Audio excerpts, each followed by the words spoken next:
Well, the 2020 Democrat may not love how the media covers him, but he says he wants to save, quote, real journalism by driving out its corporate owners. While slamming the likes of Disney and Jeff Bezos, Sanders' new proposal aiming to stop corporate consolidation, take antitrust action against tech giants like Facebook and Google, and bolster independent news by endorsing a, quote, targeted advertising tax for funding newsrooms.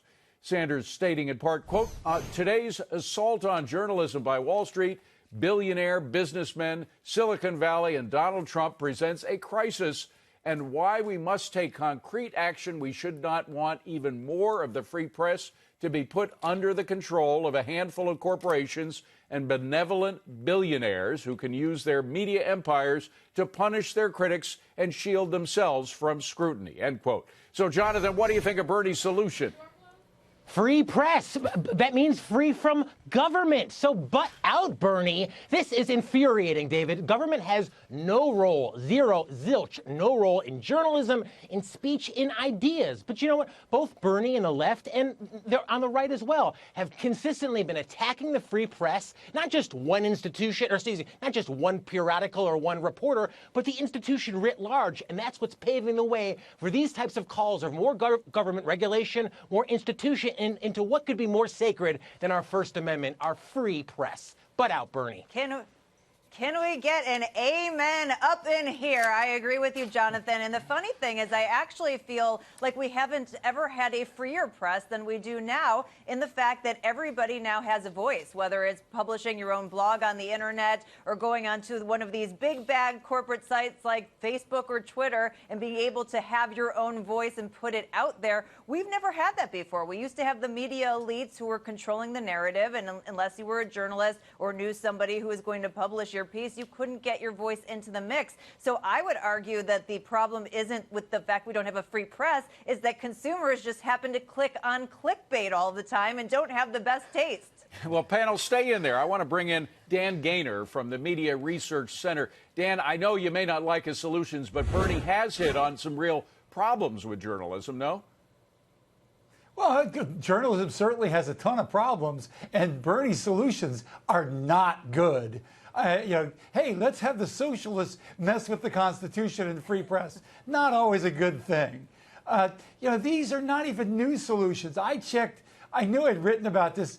I wrote an op-ed for Fox 9 years ago talking about how free press was trying to grift from government for journalists to the tune of $30 billion back then. Because they know if government is funding journalism, it'll end up funding left-wing journalism, just like it does in Europe, just like it does here in America when it funds it. NPR, PBS. Journalists basically are part of the government operation already. Can you imagine if they got tons more money? They're not going to be more conservative. They're just going to be more liberal.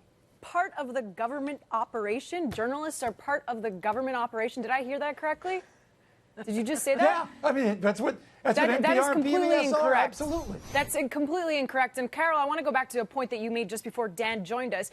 You have just said that government shouldn't intervene and that corporations, everybody has a voice. But then haven't you in the past on this show argued that maybe the likes of Facebook and Google are shunning the right-wing voices and favoring liberal bias or having a liberal bias? So isn't that going contradictory to what you're stating right now, that everybody has a voice and now they're not? And I think a concern, you can address it in just a second, a concern with a lot of these social media giants is that they do have a lot of control over what we see. They contribute or they get a lot of the ad revenue. More people are turning to them. So I do think it is an issue. And no, journalists are not part of the government institution or whatever you just said, Dan. Yeah, so if Kristina just respond back, if I can respond back to Kristina, guys, just to be able to address that key point. If you've listened to what I've said on the program before, I said I feel like these forums should protect free speech, and that's what they should do. But the government should not intervene, that there should be the free market that puts pressure, and companies, shareholders should put pressure on them, and that they should follow free speech out of principle, not because they are required to by law. And so I am not arguing for government intervention before or today. Yeah. No, but I think in the Kristina, past... Okay, go ahead, John. Sorry, go ahead.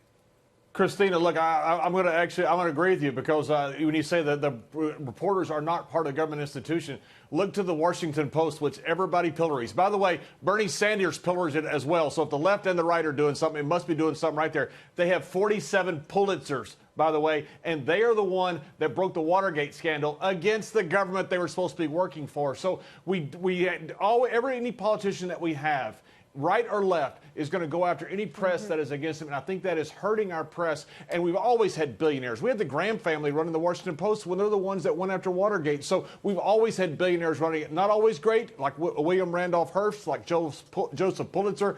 Those guys, we had some very bad things happen, but we're starting to see more freedom of press now. And I don't think that these reporters are on the take. But, John, you wouldn't be for a system where the government has a tax and they pay for some kind of government-controlled or government-regulated journalism system that's paid for by taxpayers, would you? Oh my God, no, David. Of course not. Absolutely not. I'm not saying that at all. I'm with Jonathan. I'm with you. I don't want the government in any of it. I just think it's unfair to paint journalism completely as just a liberal propaganda arm when journalism out there, there are some very good ones out there. Yeah, JBL, I agree with you. But honestly, I mean, I'll ask this question to Dan. Doesn't the president on some level bear some of this responsibility? Because he takes every opportunity, not, as I said, to go after one particular newspaper or reporter, but he attacks the press writ large. He attacks the media writ large. Isn't that sowing this element of distrust that essentially paves the way for Bernie? I completely agree with that. Remember Jonathan, one key thing about Donald Trump. He didn't start this fight. The media supported, loved Trump for a long time, and then they did everything they could through everything with the kitchen sink against him. So he fought back. Now he says something that I wildly disagree with. He says the press is the enemy of the people. They're clearly not the enemy of the left. They love the left, but are the enemy of conservatives? Absolutely. And to deny what kind of eighth-grade argument is that? He didn't start it? I hear that from my 8-year-old kids. I didn't start it. I just hit it back. Layfield, you got to have some responsibility here. John, are you really suggesting that the media gives Donald Trump a fair shake? I think the media has an inherent liberal bias. Yes, I completely agree with that. I think a lot of the centers that it's from, we don't have newspapers that are based in Des Moines or Cedar Rapids, Iowa. So, yes, I think the media has a liberal bias. I don't think that bleeds into stories. You look at things in the You've Journal. Seen the New York Times headlines. Have you ever seen remember they tried to put out a headline that seemed like it might be pro-Trump, and they had to change it at the last minute before it hit the streets. David, isn't that the beauty? But David, isn't that the beauty? I mean, Carol alluded to this. There is more sources now, more journalism from more voices than we've ever had before, and citizen journalism now. Everyday citizens who are podcasting, then blogging, let's not call sharing it journalism. People that are, spewing some lies on their blogs is not journalism. You have more people, but to John Layfield's point, there's been 1,400 communities that have lost their newspapers. Where's the local news out there? Kristina, now you're going to be the arbiter. Sorry, Kristina's going to be the arbiter.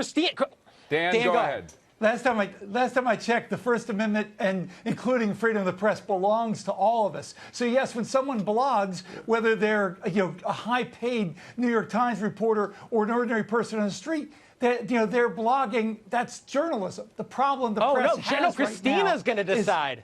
Kristina will decide what's journalism and what isn't. Well, here's the problem, guys. One thing, as an old print guy, let me just go back to Dan on this, because I think Kristina makes a good point. In the old days, I worked at the Journal for many years. We had like 4 levels of editors before anything would hit the newsprint. And that's gone now in a lot of journalism. It's just right from your fingers into the internet, and it becomes, quote, journalism. That, Jonathan, I don't think is journalism. If you have these levels of editors that are supposed to check the accuracy of your story, that does provide some, not a guarantee, you're never going to have a guarantee, but more evidence that what you have printed is true, right? And it holds them accountable, too, which hasn't been the case. And you can see it on both sides, Jonathan. Well, I mean, this high level of accuracy are the same ones, David, who let Jason Blair, who was a favorite spy, big mistakes are made, and there is a bias. Stephen Glass, right? Yeah, but what I'm saying is that you might quibble with the New York Times editorials, but to criticize their actual reporting, they send reporters out. They do report the news. And at the end of the day, if you don't like it, turn it off. Well, there to is get that. Bernie or Donald Trump You don't involved have with to buy regulating the our speech. newspapers. You can turn the That's it. channel if you want. Dan Gainor, great to see you, my friend. Thank you for being here. Appreciate it.